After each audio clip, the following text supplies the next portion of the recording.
بسم اللہ الرحمن الرحیم۔ شروع اللہ کے نام سے جو بڑا مہربان اور نہایت رحم والا ہے۔ اور جب اللہ دینے پر آتا ہے نا تو تمہارے مخالف کو بھی تمہارا وسیلہ بنا دیتا ہے۔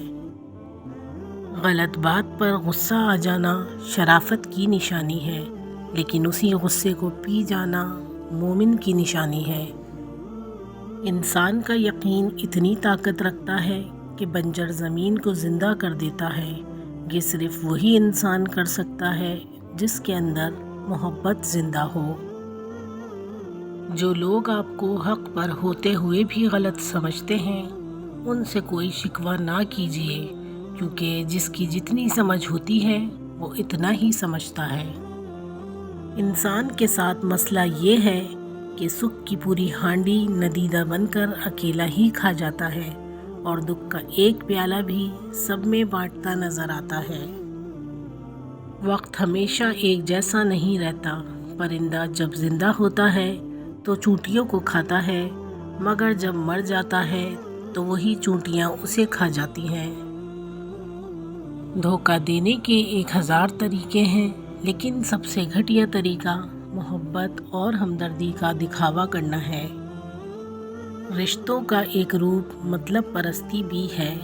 کٹ پتلی کی طرح جی حضوری کرتے رہو تو سب ٹھیک، ورنہ رشتے کچے دھاگے کے مانند ٹوٹ جاتے ہیں اور رشتوں کے درمیان بس اجنبیت کی دیوار رہ جاتی ہے۔ سمندر کا پورا پانی کشتی کو نہیں ڈبو سکتا جب تک کہ کشتی میں داخل نہ ہو جائے۔ اسی طرح پوری دنیا کی برائی آپ کو نقصان نہیں دے سکتی جب تک کہ آپ کے ذہن اور روح پر اپنا اثر نہ جما دے۔ ریاضی ہمیں یہ نہیں سکھاتی کہ کس طرح خوشیوں کو جوڑنا ہے اور اداسیوں کو گھٹانا ہے، لیکن ایک بہت اہم سبق ضرور سکھاتی ہے کہ ہر مسئلے کا حل ہے۔ چرواہے سے پوچھا، یہ بھیڑ بکریاں بغیر رسی کے تمہارے نقش قدم پہ کیسے چلتی ہیں؟ بولا، محبت کی رسی ڈالی ہے۔ یہ غم اور مصائب ہمیں ہماری اوقات میں رکھنے کے لیے آتے ہیں۔ جب کبھی ہم انا میں اڑنے لگتے ہیں یا جفا میں حد سے بڑھ جاتے ہیں تو یہ ہمیں ہمارے مقام پہ واپس چھوڑنے آ جاتے ہیں۔ ایک شخص غصے کا بہت تیز تھا۔ ایک عالم نے مشورہ دیا، جب غصہ آئے تو جنگل جا کر درخت میں کیل ٹھوکنا۔